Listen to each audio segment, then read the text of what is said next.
안녕하십니까. 박훈탁TV입니다. 전설적인 펀드 매니저 레이 달리오가 엄청난 무질서를 예측했습니다. 엄청난 부채로 미국 경제가 무너지고 극단적인 양극화로 인해 미국에서 내전이 벌어지고 미중 갈등이 전쟁으로 확산한다는 것입니다. 그래서 우리가 겪어보지 못할 엄청난 무질서가 발생한다는 것입니다. 방송 전에 한 말씀 드리겠습니다. 여러분들 잘 아시다시피 제 방송에는 광고가 잘 들어오지 않고 들어와도 매우 단가가 낮은 광고만 들어옵니다. 여기 후원 계좌 있습니다. 자율 구독료 부탁드립니다. 구독, 좋아요, 알람 설정도 부탁드립니다.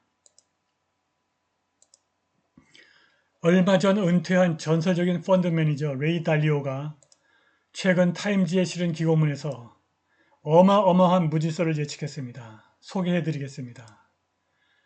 나는 50년 이상 앞으로 일어날 일에 베팅해온 글로벌 매크로 투자자입니다.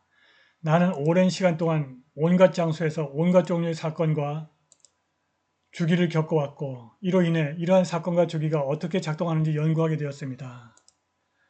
그 과정에서 무슨 일이 일어나고 있고 일어날 가능성이 있는지 이해하려면 역사를 공부해야 한다는 것을 배웠습니다. 내 경력 초기에 나는 몇 가지 고통스러운 실수를 통해서 나를 놀라게 한 가장 큰 일이 내 생애에는 일어나지 않았지만 역사에서 여러 번 일어난 사실을 알게 되었습니다. 처음 일어난 것은 1971년 8월 15일 내가 뉴욕 증권거래소에서 사무원으로 있을 때였습니다. 그날 닉슨 대통령이 달러화를 금으로 바꿔주지 않겠다고 선언해버렸는데 그걸 스미소니언 선언이라고 합니다. 미국 사람들이 종이 달러를 금으로 바꿀 수 있도록 허용하겠다는 채무 약속을 이행하지 않았습니다. 나는 이것이 주가를 떨어뜨리는 큰 위기라고 생각했는데 오히려 많이 올랐습니다. 나는 이전에 그렇게 큰 통화 평가 절하를 본 적이 없기 때문에 그 이유를 이해하지 못했습니다. 내가 역사를 돌이켜보고 1933년 3월 5일 루즈벨트가 지폐를 금으로 바꿀 수 있게 하겠다는 미국의 약속을 어겼을 때 똑같은 일이 일어났고 주가가 올랐다는 것을 알았습니다. 그로 인해 저는 그 이유를 연구하고 배우게 되었습니다. 즉 돈이 만들어질 수 있고 만들어지면 가치가 떨어지기 때문에 물건의 가격이 오르게 된다는 것입니다. 그 경험으로 나는 시장과 경제 그리고 내가 그 이후로 경험해온 나라들을 연구했습니다. 1920년대 부채 거품이 1929년부터 33년 금융 붕괴로 어떻게 바뀌었는지 연구하면서 2008년 금융위기를 예상했고 그로부터 수익을 얻었습니다. 그것이 제가 장기적인 관점을 취하고 역사가 운율을 이루는 이유와 메커니즘을 이해하는 것이 중요하다는 것을 배운 방식입니다.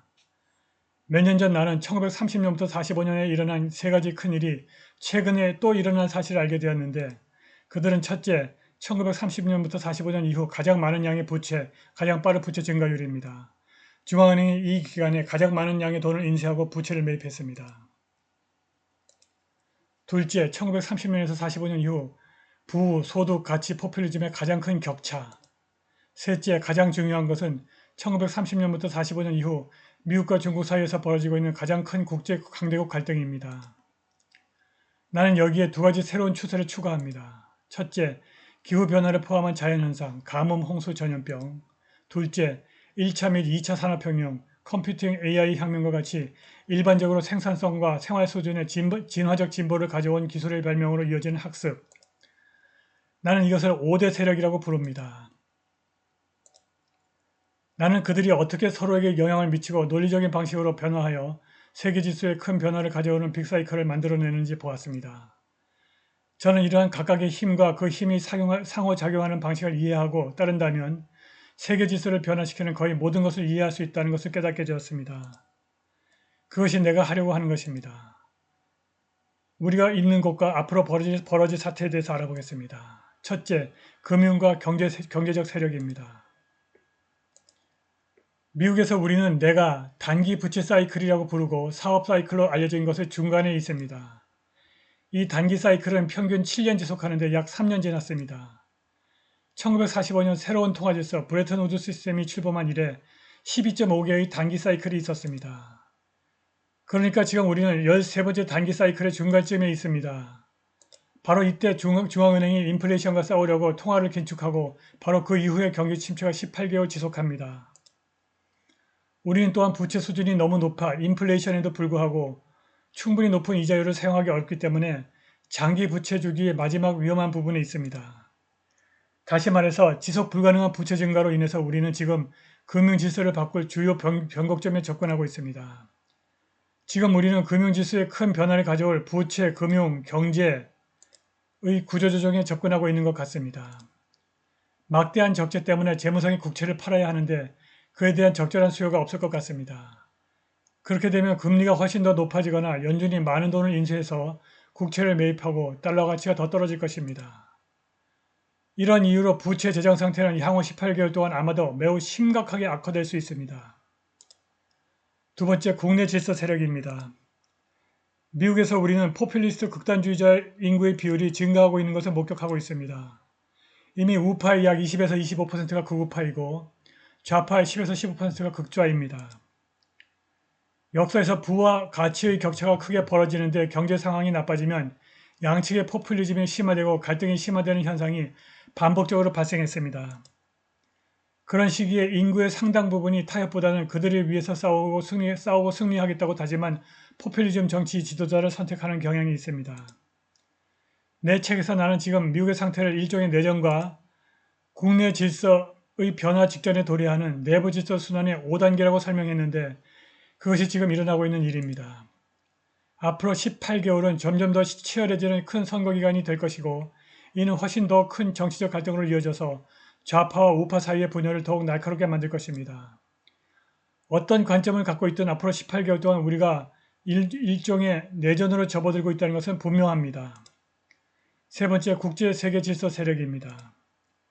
국내 정치적 긴장이 중국에 대한 공세를 강화하고 미중 갈등이 심화될 가능성이 높습니다.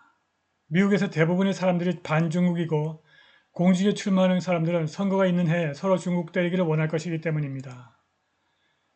중국과 미국은 전면적인 경제전쟁이든 군사적 전쟁이든 어떤 형태로든 전쟁에 위험할 정도로 근접해 있습니다. 네 번째, 자연의 행위입니다. 자연 현상을 정확하게 예측하기는 어렵지만 기후변화로 인해 점점 더 악화되고 있으며 향후 5년에서 10년 동안 더 많은 비용과 피해를 줄 가능성이 있습니다. 또한 세계는 내년에 기후 주기의 엘니뇨 단계에 접어들고 있습니다. 다섯 번째, 기술입니다. 우리가 확신할 수 있는 한 가지는 AI 및 기타 기술 발전이 막대한 생산성 향상과 함께 많은 일자리를 파괴할 것이라는 점입니다.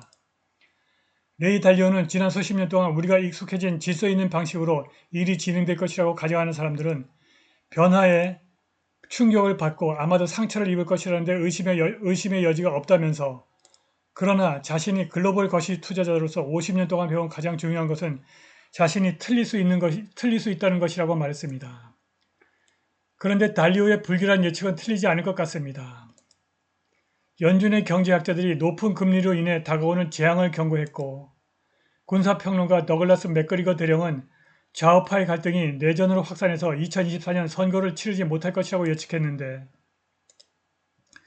미 국무성이 대만에 대한 4억 4천만 달러 무기 판매를 승인했고 의회가 이러한 대만에 대한 무기 판매에 반대할 것 같지 않습니다.